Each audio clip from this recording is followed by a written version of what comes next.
I never thought that a simple weekend getaway through Airbnb would turn into the most terrifying experience of my life. But now, as I sit here alone in this dark and eerie cabin, I can't help but regret ever clicking on that listing. It all started when my friends and I decided to take a break from the hustle and bustle of the city and escape to the quiet woods for a few days. We were looking for a cozy cabin where we could relax, go for hikes, and just enjoy each other's company. That's when we stumbled upon this charming little cabin on Airbnb. The photos were beautiful, the reviews were great, and the price was too good to pass up.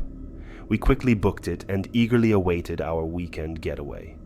As we drove up the winding road to the cabin, I couldn't help but feel a sense of unease.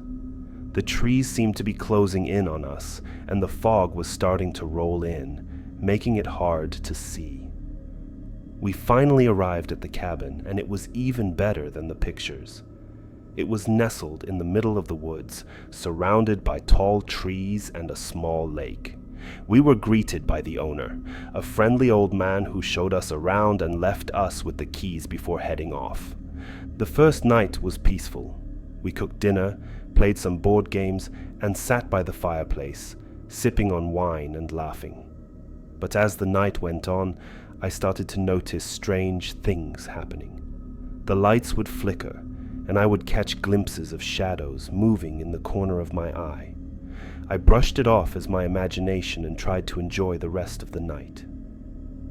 The next day, we decided to go for a hike around the lake.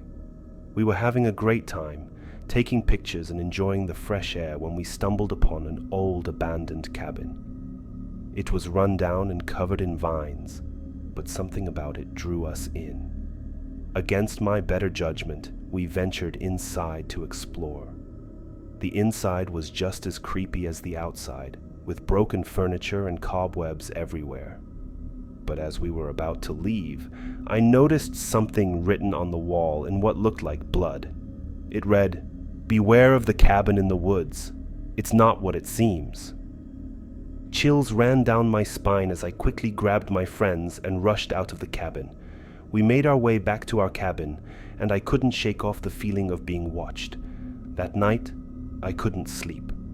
Every little noise made me jump, and I couldn't shake off the feeling of being followed.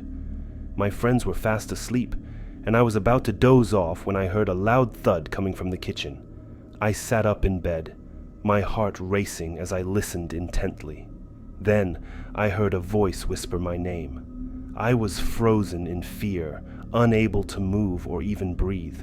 I waited for what felt like an eternity until I finally mustered up the courage to get out of bed and check the kitchen, but there was no one there, and everything was exactly how we left it. The next morning I woke up to find all the windows and doors open. My friends were nowhere to be seen, and there was a strange smell lingering in the cabin. I called out their names, but there was no answer. Panic started to set in as I searched the cabin, but they were nowhere to be found. That's when I saw it, a trail of blood leading out into the woods. I followed the trail, my heart pounding in my chest as I frantically called out for my friends. But all I found was their lifeless bodies, lying on the ground in front of the abandoned cabin we had explored the day before.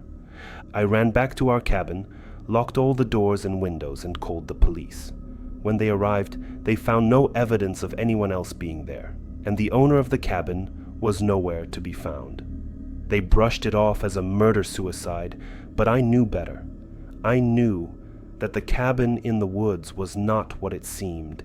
It was a place of evil, a place where innocent people were lured in and never seen again. I never returned to that cabin, and I never used Airbnb again.